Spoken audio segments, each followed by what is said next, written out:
This is the Saturday to Sunday Football Podcast. This is where it all counts. This is why we're here.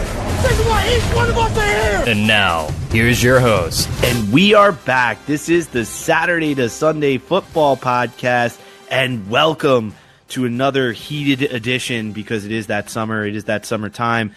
Once again, welcome to the summer seminar series, where we hope to unpack some of those critical things, those critical ideas that'll help us bring us closer to the game. And joining me is somebody who, honestly, when you look at the offensive line and you think about what it means to be an offensive athlete, there's no doubt in my mind that Mr. Taylor Boggs comes to mind. Taylor is part of the O-line or offensive line performance. He was a former NFL player, played in college. Taylor, welcome to the Saturday to Sunday Football Podcast. I appreciate it. Good to be back here. Yeah, I mean, just said back here, which is right, because last year, around this same time, you really did bring us closer to the game when discussing the offensive line athlete. And I wanted to kind of maybe unpack that a little bit more in this episode.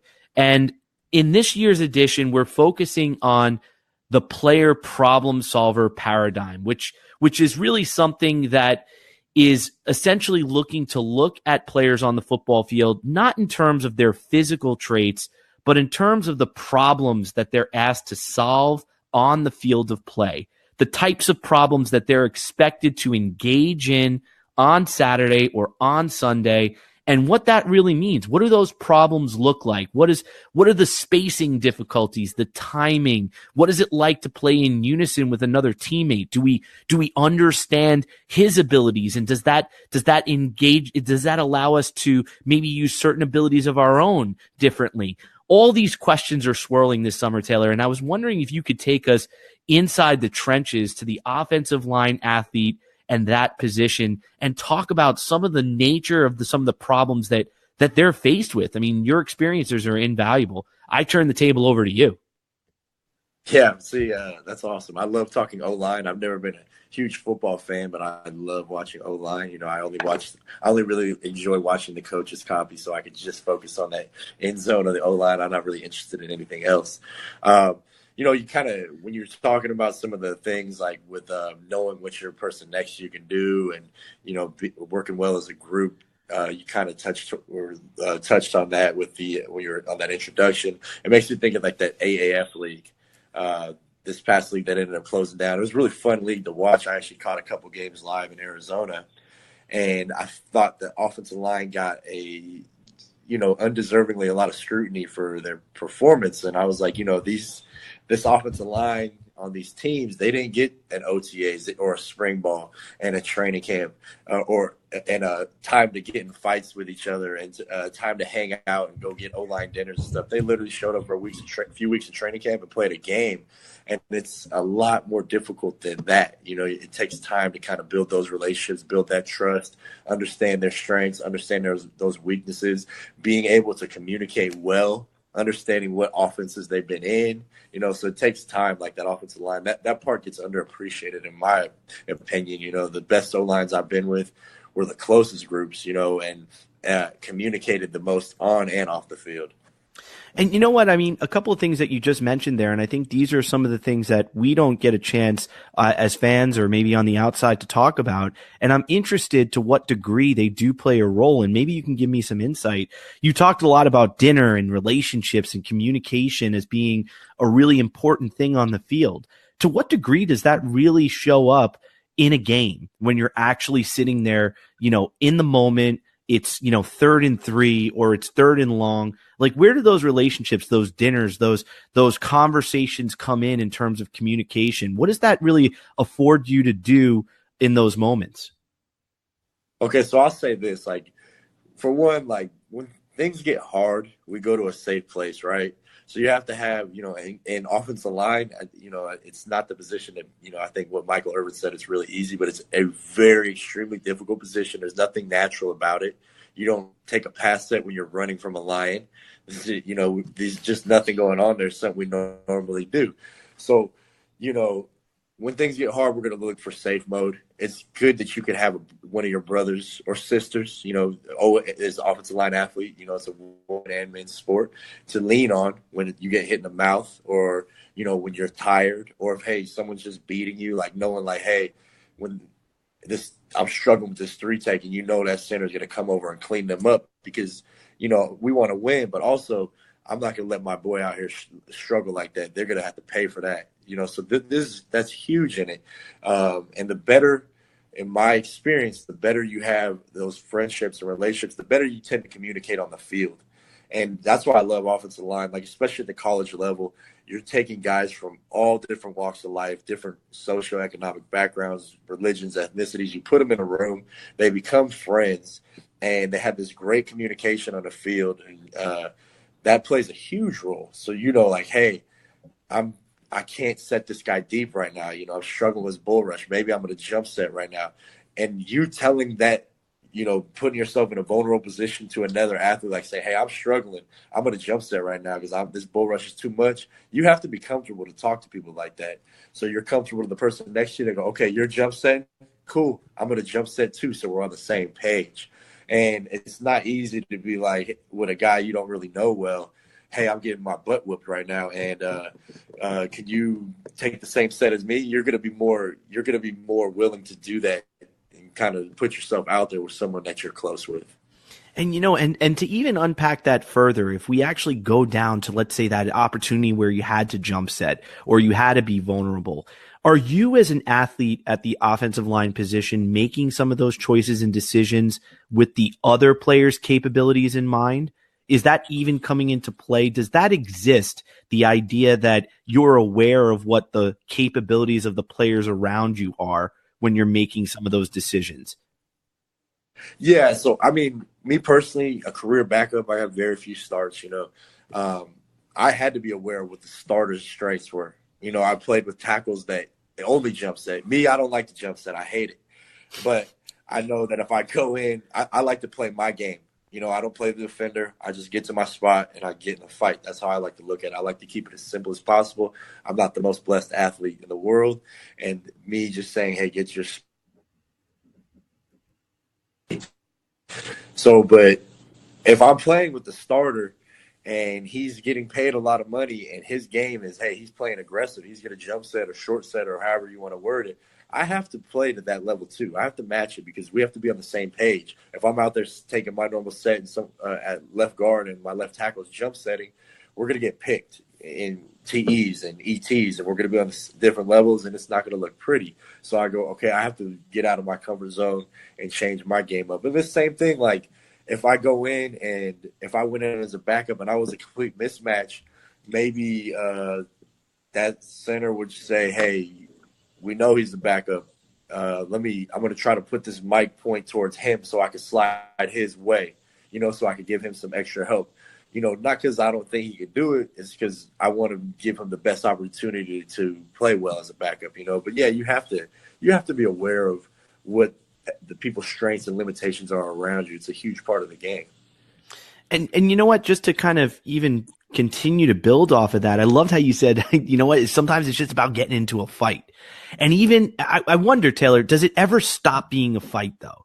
I mean, and I mean that not because I'm trying to probe into something that it's not. I'm just asking a general question. I wonder, is it ever not a fight when you're down there in those trenches, in those moments when you're actually, backs against the wall? It might be a long pass set. It might be something like a running play. Is there ever a point where it's not a fight?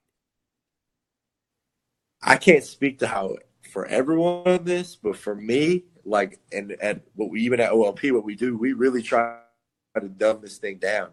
And, I'll give a little story. When I got in the league in the NFL, if you were playing a tough or a really tough defender, it's like, hey, this guy's good. We'll give you some help. Don't worry about it. As over the years, it's got more to all about the defender. Hey, you're playing this guy this week. Let me just show you this highlight film of how good he is and show you what you're going to have to go against. And they make it real hard, and they make it all about the defender, and they forget, like, hey, what about us, as offensive line athletes? So for me, when I hear that and I watch a tape of a guy if a guy had 6 sacks, they showed me a film of all his 6 sacks to be like, this is what you're in store for this week. I have to dumb it down for me. I have to say, you know what? Okay, he's a guy that's going to be that I'm going to meet on the spot I'm getting to, or he's a guy that's going to be playing on the angle I'm running through, and I just get in a fight. And for me, that's what it works. And to me, yes, it is always a fight. Whether it's the fight with myself to keep telling myself, hey, just play your game. He has to beat you, or the physical fight, me versus that defender. So let me ask you this as we because again, I think what's so interesting about that, and I like the way you said play your game. I like the way you were referring to the idea of, get into a fight. I'm wondering, and my question is that, is it always an engagement that's constantly emerging, a problem that's always changing for you when you're engaging another player? In other words, it's never going to be the same rep after rep. Is that fair to say? Yeah, more in the interior offensive line, it's less of a chess match. It definitely is. Like, you have smart defenders, and they go, okay, I'm going to set them up a few times. On the tackle side, it very much is a chess match. But for that interior, it's the best way I put it. I remember it was like my third or fourth year, and I just started. I prior had been just a backup center, and now I was the swing guy in the interior.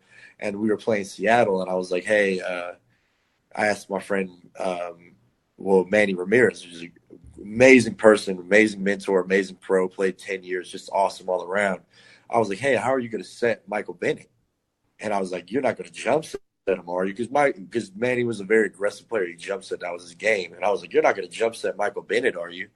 And he was like, yeah, I'm going to jump him. I was like, but why? He might swim you. And I came up with all these things. And he was like, no.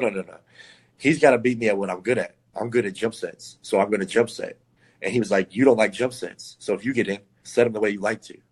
So to that point, it's more of just in that interior, I can speak to that more. It is less of a chess match.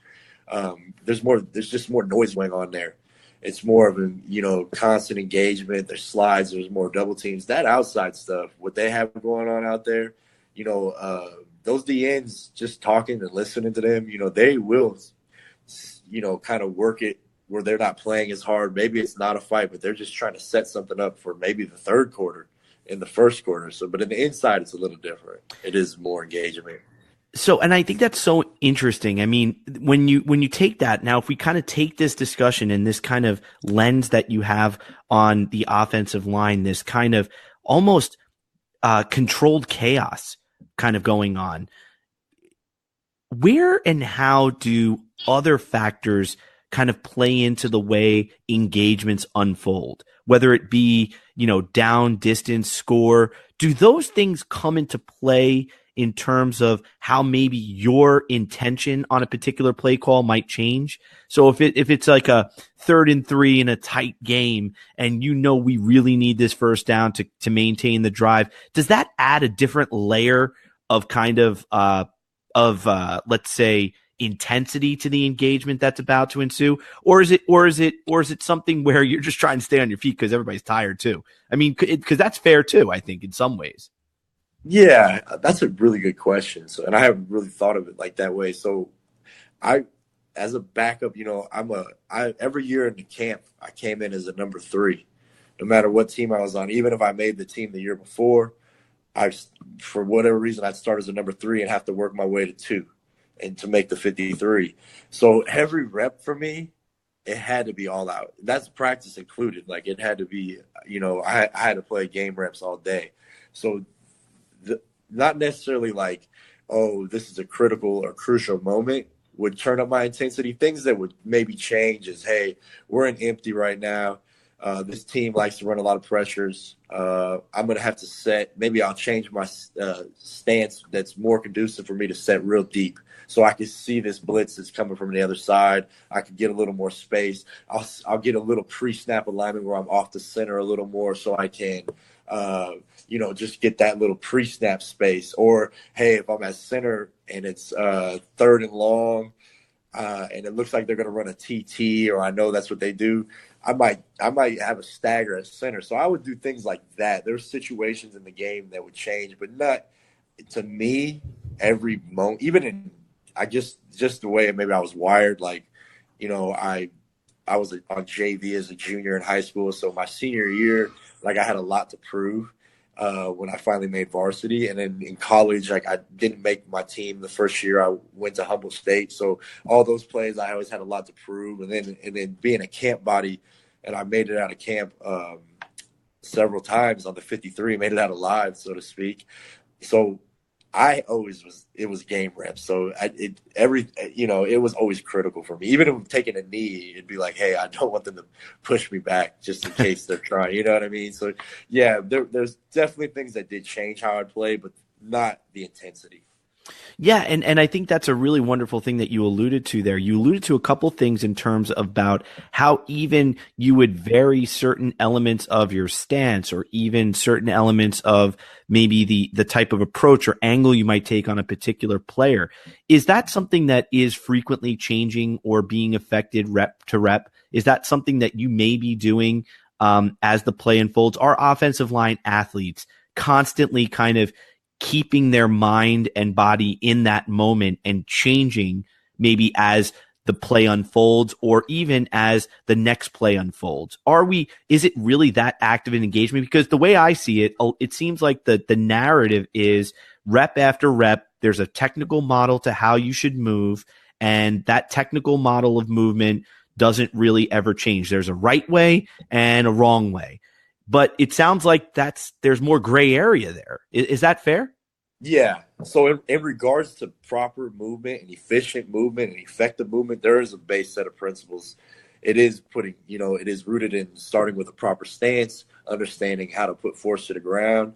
If I want to go right, I'm putting force to the ground with my left leg. I don't use language like kick slide or take a step. Kick slide, what I envision is you really kick your leg and then you slide your foot, and that goes against all,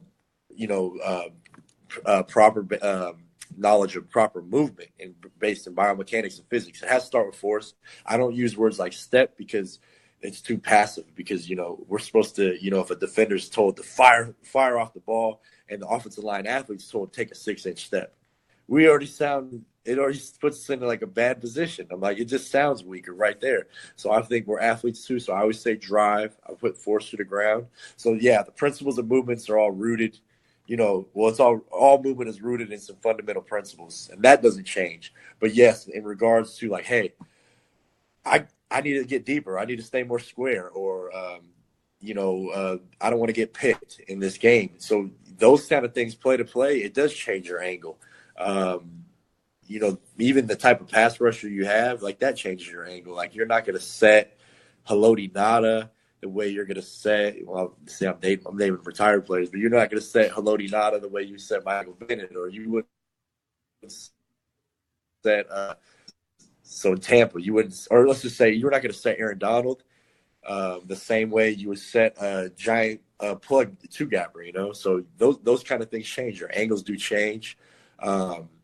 The run game, is pretty much stays constant, but even the angle dependent on where that defender lines up. So even that part can change. A 3-tech that's really tight versus a slightly loose tech, 3-tech, the angle changes. And then you start seeing some weird packages. Maybe you got 4 DNs in right now. They took the 3-techs out. Like, I'm a little different. I'm going to set deeper because I know that there's probably some crap going on here. And maybe I'm less worried about that bull rush of a D end. No, and I think that's fantastic. I mean, I think we can't overstate how a lot of what you just said there was really interesting, because I think it sounds like we're so certain at times as to the if-then statements that should guide our actions, yet you just painted a variety of statements where there's always little nuances and changes that are happening, even within the game itself, and even from moment to moment. And I think that's really fascinating. And I like that you use the word principles, because again, you're not saying hard, fast rules. You're saying principles that kind of guide movement. And these are kind of like guardrails, kind of for how movement should exist. Yeah. And I love that that's kind of the way you framed it. And I'm going to ask you another question. Maybe you could take us inside for a moment, the offensive line performance kind of arena, and maybe talk a little bit about how is it that when you're dealing with athletes, how do you think the way in which you frame the task, does that have any impact on the quality of movement that you get from the player? The first thing with any athlete is like you start with education. Like, you got to start very slow. So athletes they'll get themselves in good ones if you get them understanding what we're trying to accomplish. So now you know how to move, and let's say, hey, I want you to take, we have a target on this defender. I want you to drive your hips through that defender's outside number. So once you're able to frame that, it makes it real simple. Like, okay, well, I got my good stance. I don't get on this angle where I'm able to, get my hips through this outside number. And it's like, hey, it's a pass set. I want you to get knee to crotch relationship. And no matter where that defender lines up, if you're a right guard and it's a tight 3, a loose 3, a 4-eye, or if it's a 5, for some odd reason, you go, okay, I know how to move, and I have to get knee to crotch. And that's it. So you're like, okay, they got wider. I guess I'm going to have to set deeper to get my knee to their crotch. So, yeah, you frame the task like with, those simple cues. Hey, I want you to own this angle. Take your hips through his inside number. And, you'll see athletes are way smarter than you think. Offensive line athletes, unfortunately, and I was coached this way, it's very robotic. And it's, hey, I need you to take a 6-inch by 2 step. And, okay, well, the defender is now wider. It doesn't matter. You take a 6-inch by 2 step. And you do that, and you're like, well, I'm not really sure where I'm trying to get here. But if you're like, hey, there's the defender. Here's your aiming point. And that's the angle, whatever angle you got to take to own that or drive your hips through that aiming point, just do that. It makes it much more simple. And it's really – that's why at OLP we just say there's 8 angles of offensive line play. Just dumb it down. And we go, there's the angles vary to a degree, but the defender's on that angle and you drive through them. Or the defender's on that angle and you get your knee to his crotch. And keep it simple that way. No, and I think that that's such a, again, forgive me if I disagree with you. I don't think you guys dumb it down. I think you guys are opening up the toolbox for players to move more efficiently with their own abilities. I don't think you're dumbing it down. I think you're painting maybe a clearer picture that allows the player to kind of bring their own authenticity to their movement. Exactly. Instead of saying like, hey, you got to move 6 by 2 and this is how you have to move and you have to hit him at this number. Well, like you said, like if I'm the offensive line athlete, where's the margin for error in that discussion? Yeah. There's none. There's none. And yet, yeah. Yeah, like and sorry about that. No. I'm glad because I hope I'm hitting on a real point here with you because I think you're saying to me guys are going to always move different on the field and we can't live in that world of robotic nature because that's just not how the game's played. No, and I'm so glad you said that because what we end up is with the cream rising to the top. You know what I mean? But the beauty of this position is it's such a learned skill is that you could take the most average athletes and they can have a ton of success. But average athletes playing like robots does not equal success. So, you got to let athletes express themselves. That's why I love center so much. Center, you have the principles, but there's a little more leeway to cheat everything. And when you meet centers, the way they play the game, it almost always matches the personality. Like my 2 favorite centers growing up were Olin Kreutz and LaCharles Bentley, and they were just violent. And that's not like you're not saying LaCharles because you work for him, right? No. That's how I ended up. That's how I met him. I reached out to him because I was a fan. And then I saw he was training some high school kids, and I was like, oh my gosh! I going back, I watched him play at UCLA when he was at Ohio State, so I've seen him play live.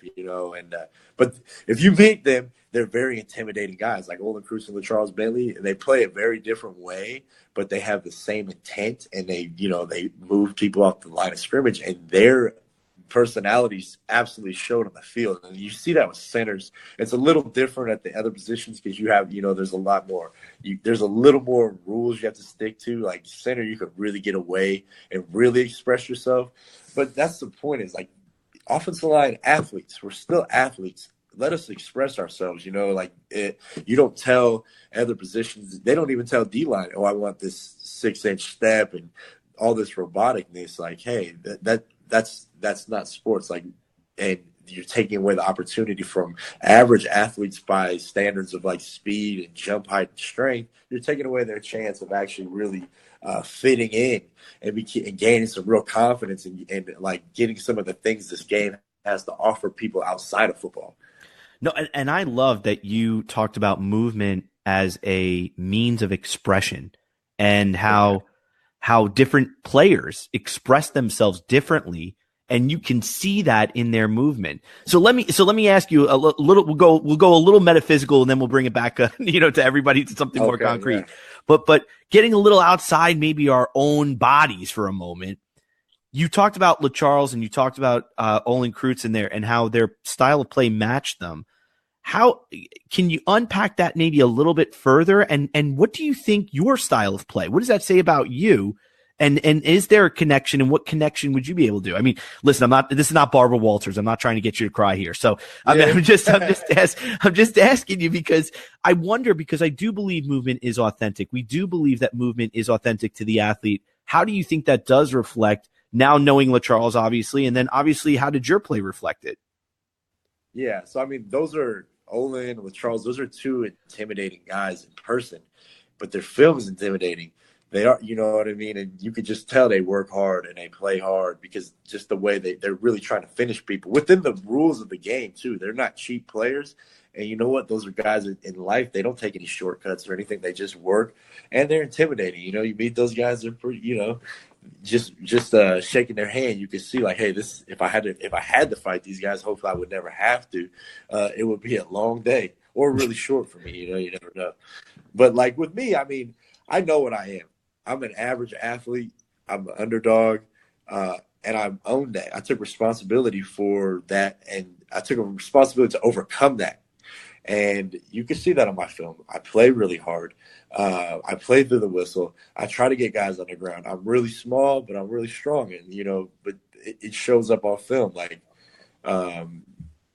that was brought to my attention by a coach. Like, I'm not trying to toot my own horn, but he said that when he met me, after seeing my film from my previous year with Chicago, he was like, I knew I was going to like you, because he was like, I tell you were a workhorse, and I could tell you were trying to overcome some things in life. And then once he understood like my background in my football, he was like, yeah, he's like, it made perfect sense. So I started always trying to connect dots like that of, hey, his personality showing up in their style of play.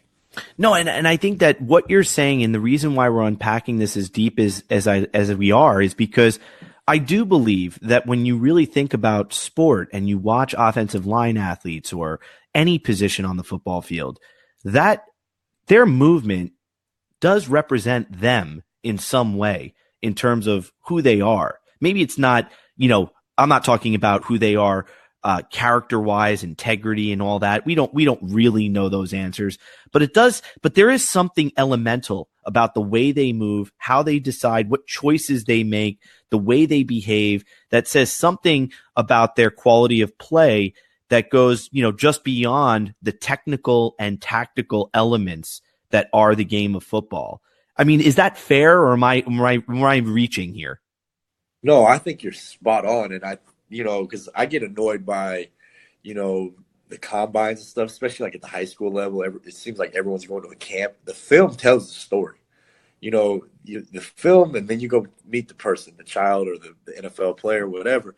That, you know what I mean? You'll see they match up, and like I'm telling you, the guys that take like the most risk on the field, go meet them. They're confident people in real life, So there's definitely a bridge between the two, what you're going to meet in person, what you see expressed on the field. And I would argue that because there's that authenticity that probably is inseparable a little bit from the person themselves, it does really propel them into the types of solutions they look to solve the way they do problems. Like if you have a problem on the field on the offensive line, meaning a player you need to block on a particular play call or anything to that effect, you're going to do what's kind of authentic to you. You're going to try to solve that problem in a very specific, Taylor Boggs type of way. You're not going to try to do it the way Manny Ramirez did. You're not going to kind of go that way. Does that make sense? Is that fair? And that's awesome. That's spot on. And that's where we get lost. We try to be, we try, and you see it. And honestly, that kind of starts with the coaching in the room, because, if they have an idea, there's only one way to play this game, and it's this way, you got to be tough and you got to eat nails and all this kind of stuff, you're not going to be – that athlete's not comfortable being themselves, so you're not going to see their most honest expression. You're not going to see their best play. You could go watch film. There's many ways to play. You could go play like Trent Williams at left tackle, and when he's probably trying to hurt people, within the rules of the game. And then you could go watch Joe Thomas, and he's just doing everything right. But they're both playing the game effectively. They're both we know Joe Thomas is getting a gold jacket. Trent Williams very well might get one too, deservingly. And they play it completely differently. They play the game completely differently. They play it like themselves, and that's the key. And I hate when in rooms where you're told, hey, there's only one way to play football, and you got to be this, you got to be that. The only thing you can be is be yourself. That's why you give us some principles.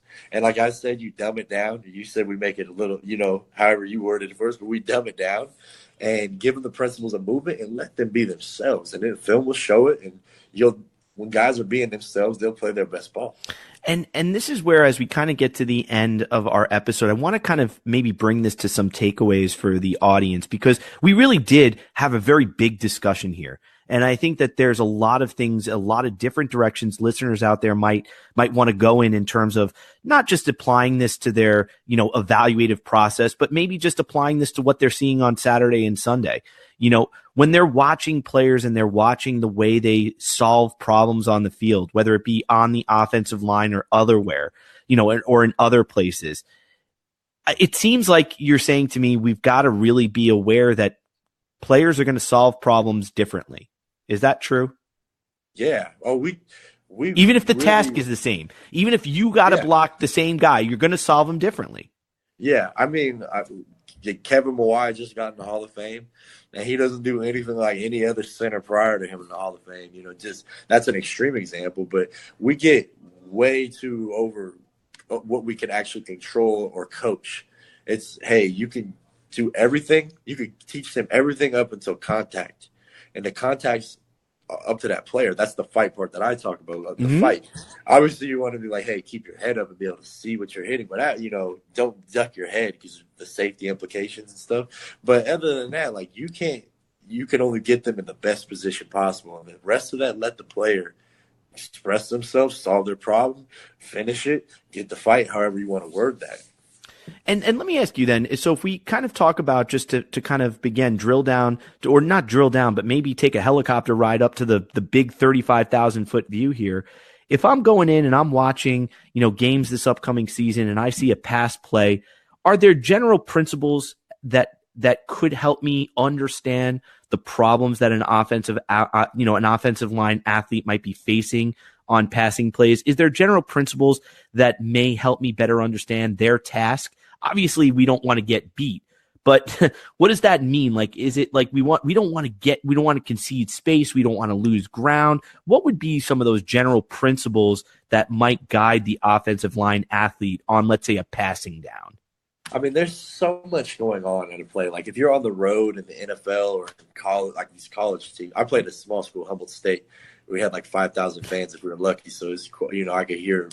Still college football, though. It's still college football. No, Nobody's conceding anything. It's still college football. Actually, they dropped it, so it's not. They just dropped football after 90 years. That's a whole other argument, though. So it's not even college football anymore. But no, like, if you're on the road, you're having to look in. You're having to see the center bob his head, and then you're having to turn back out to your tackle to get off the ball, or turn back off to the defensive end to take your set. Like, you're behind the 8 ball. That's really difficult for one.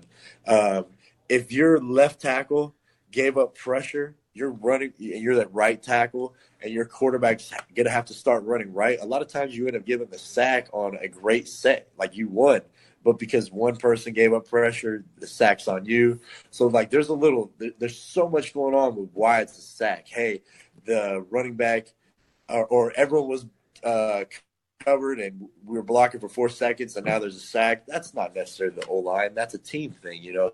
So there's so much that goes on the O-line, like so many nuances and the things we do wrong. Like when you actually look at it, you know, I've personally watched a guy get chastised for giving up 3 sacks in a game, but in film, every one of them was on that.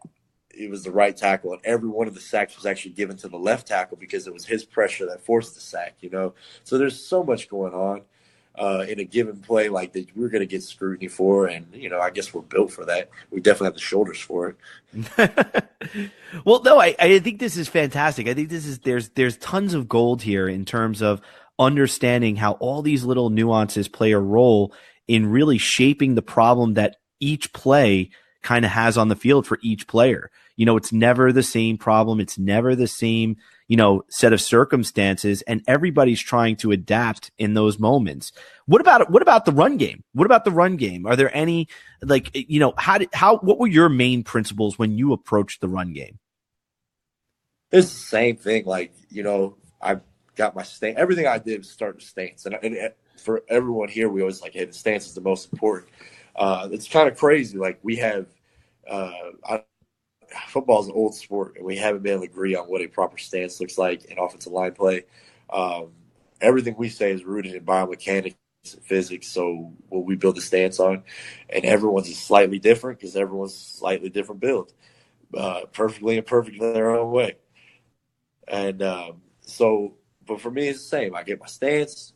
I have a defender that's on my angle, and I'm going to drive. I have an aiming point. You know, if it's outside zone, it's a little further outside from my aiming point. If it's inside zone, I'm going to bring it in a little bit. If it's a back block, you know, I still have an aiming point, and I'm going to take my hips through that aiming point. I'm going to own my angle.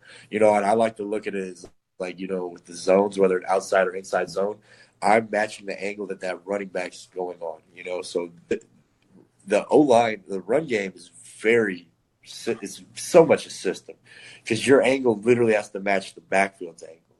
So there's a lot going on there too. You know what I mean? Like it's if you're going on a more vertical angle than the running back, it throws off all the cutback angles. So the run game is a lot of nuances. Like I can talk run game all day, actually. Well, no, and I think that those are some of the things where, you know, naturally, like, you know, when you were on last year and then inviting you on this year, I mean, I love to keep it open, just like kind of like being at the line of scrimmage. You know, there's obviously a framework for our discussion, but where we went today, I think, was outstanding because not only did we talk about the different aspects of what's going on within the problems of offensive line play, but just how authentic each offensive lineman really is in their own right and how their play kind of reflects that. Right. I mean, Taylor, once again, man, absolutely outstanding material. And thank you so much for being a guest. I don't want to monopolize your time. I know you have a large crew of players waiting for you. But just if we wanted to familiarize ourselves with, you know, offensive line performance, I know I'm a subscriber to your website. I love the content that's on that website that's generated. I've learned so much about offensive line athletes and offensive line play from the OLP website. But if we wanted to get in contact with OLP or we wanted to get in contact with you, what are the best ways to do that? So, I mean, we have the website, lbolineperformance.com. It's subscription-based. There's free stuff we put on randomly and stuff. So we have that. We have the OLP on Twitter, Instagram, Offensive Line Performance on Twitter, Instagram, Facebook. And then everyone here has all the other employees, including Charles. We all have our private accounts, but they're within OLP. Mine's T-Boggs. On Twitter, it's T-Boggs or at T-Boggs OLP. Well, I cannot recommend, first of all, Taylor Boggs as a resource and as a coach. I can't recommend his content enough. He does an outstanding job. I see all of your videos. I see how many you're doing now. You're doing quite a number of videos as well. I love the content that's at OLP. I appreciate that. Yeah. Yeah, it's outstanding. And if anybody is interested in offensive line play, even just coming from a place of you didn't play offensive line, heck, you're just interested in learning, they really do take you from beginning to advanced all in one place. And I think they do such a great job of instructing it. Taylor, thank you so much for being a guest on the Saturday Sunday Football Podcast. Awesome, man. Appreciate you having me. It was a great time. Well, the pleasure again is always ours. And as well, the pleasure is entirely ours. And on behalf of Taylor, myself, and everybody at the Saturday Sunday Football Podcast, I'd like to thank everybody out there for listening and spending this time with us.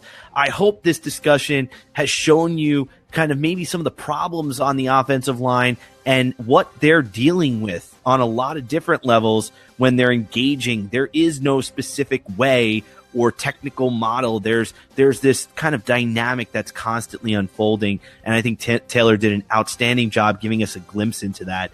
And I want to thank you all out there for listening. And as this summer seminar series continues, I hope you join us again as we take you from Saturday to Sunday.